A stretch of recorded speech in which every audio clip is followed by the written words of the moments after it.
एक नियम ये रखा गया था कि बांग्लादेश के साथ असम के जो है सीमा जो है 662 किलोमीटर का जो रास्ता है, इस सीमा को जो है तार से जो है बंद करने का, मगर वो नहीं हुआ है। Lieutenant general S K. Sinha ji अपने रिपोर्ट में 1988 में राष्ट्रपति को दिया था।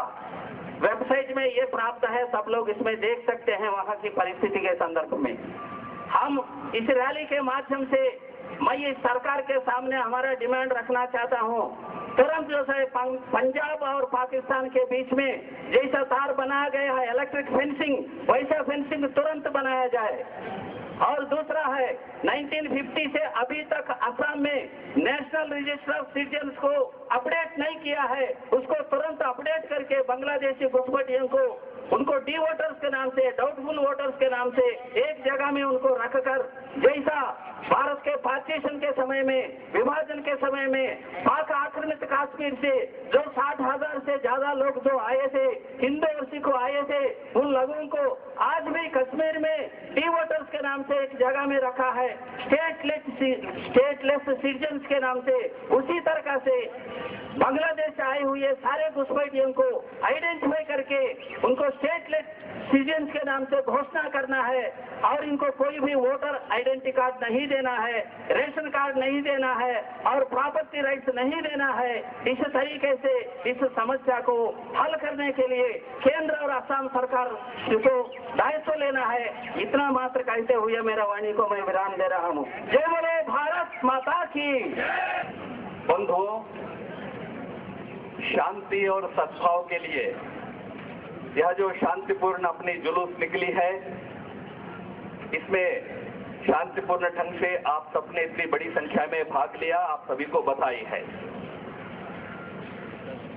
जुलूस के नाम पर जिस प्रकार के घटनाएं पिछले दिनों मुंबई में, रांची में, लखनऊ में हुए हैं, ये हमने देखा है।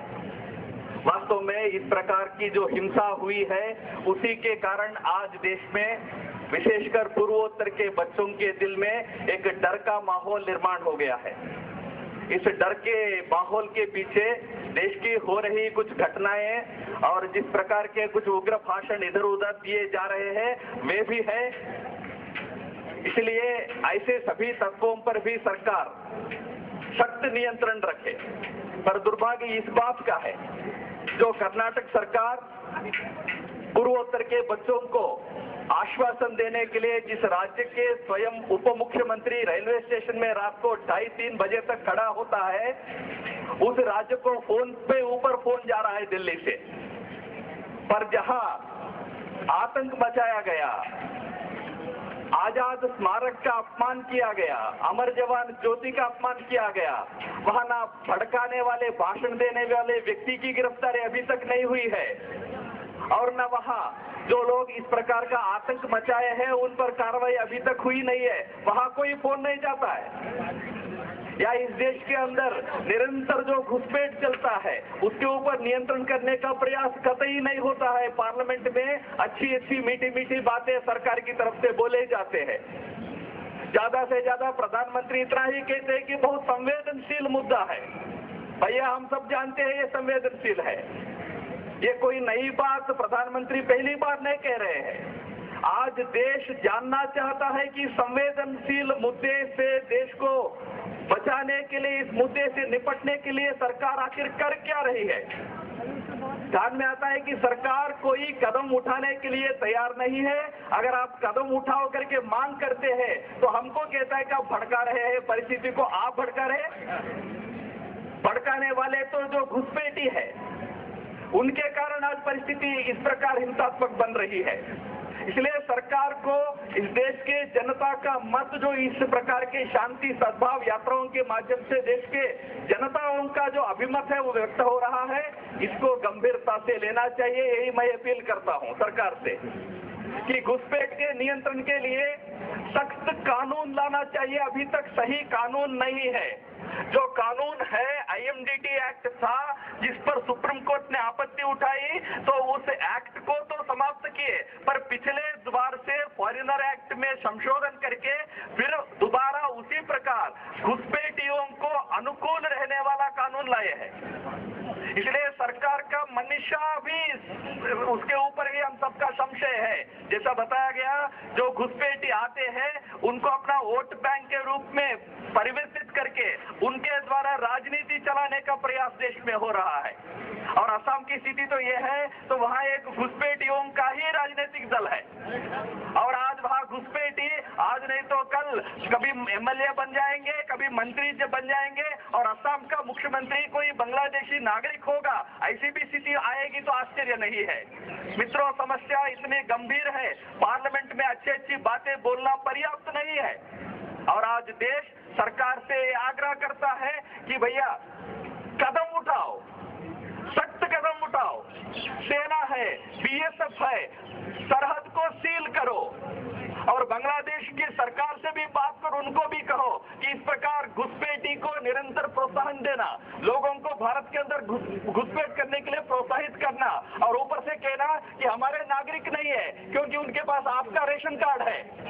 रेशन कार्ड तो हमारे देश में दिलाने वाले छोटे से बड़े तक बहुत नेता हो गए हैं। पर इसको बहाना बनाकर बांग्लादेशी सरकार जो कर रही है, उसके विषय में बांग्लादेशी सरकार से भी भारत सरकार की बात हो।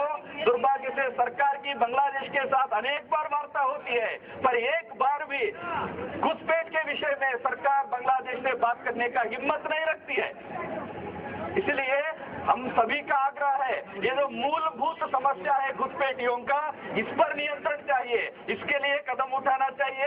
जैसा मैंने कहा, दिल्ली जैसे शहर में 10 लाख से ज्यादा घुसपैठी है, सरकार कुछ नहीं कर पा रही है। ये बहुत दुर्भाग्यपूर्ण है। इस शांति यात्रा के माध्यम से हम 2 प्रकार की अपील कर रहे हैं। एक सरकार से कि भाई घुसपैठियों को बाहर करने के लिए सख्ती से सख्त कानून लाए, और वो भारत के अंदर फिर घुसपैठ ना हो, इसके लिए सीमाओं को सुरक्षित करें। दूसरी तरफ जो बांग्लादेश, असम वगैरह के पूर्वोत्तर भारत से हमारे बच्चे देश के अनेक शहरों में रह रहे हैं, वो हमारे अपने बच्चे हैं। इनकी सुरक्षा के लिए पूर्ण जिम्मेदारी हम सबको भी उठाना चाहिए। और राज्यों के जहां जहां वो लोग रह रहे हैं, उन राज्यों के सरकारों के ऊपर भी है, राज्य सरकारें उनकी सुरक्षा के पूरे इंतजाम करें।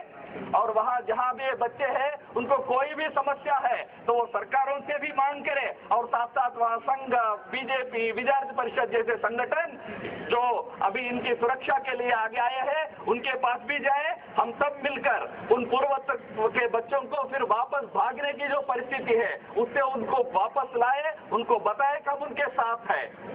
इस उद्देश्य से यात्रा चली है। देश के अनेक शहरों में इस प्रकार लोग आज प्रदर्शन कर रहे हैं। उन सभी देशवासियों की अभिमत को हम सरकार को आह्वान करते हैं कि सही ढंग से उसको स्वीकार करे। कोई किसी को भड़काने का या किसी मुद्दे को दूसरे ढंग से पेश करने का प्रयास नहीं है, बल्कि मुद्दा का असली चित्ता देश के सामने रखने का प्रयास है।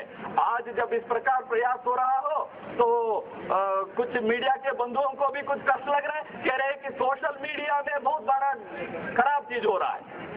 अभी तक खराब चीज करने का अधिकार केवल मुख्य मीडिया को ही था। अब थोड़ा सोशल मीडिया में कोई लिख रहे हैं तो सोशल मीडिया के ऊपर पूरा जिम्मेदारी थोपने का प्रयास हो रहा है।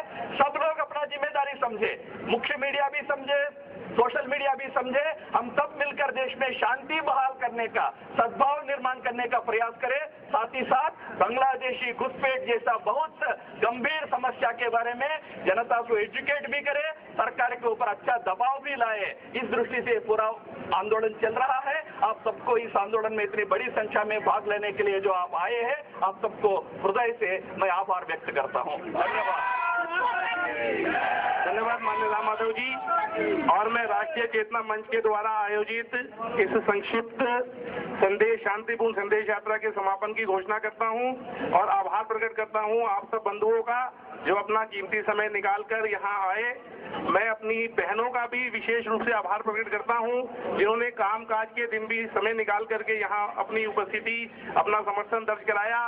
मैं आभार प्रकट करता हूं।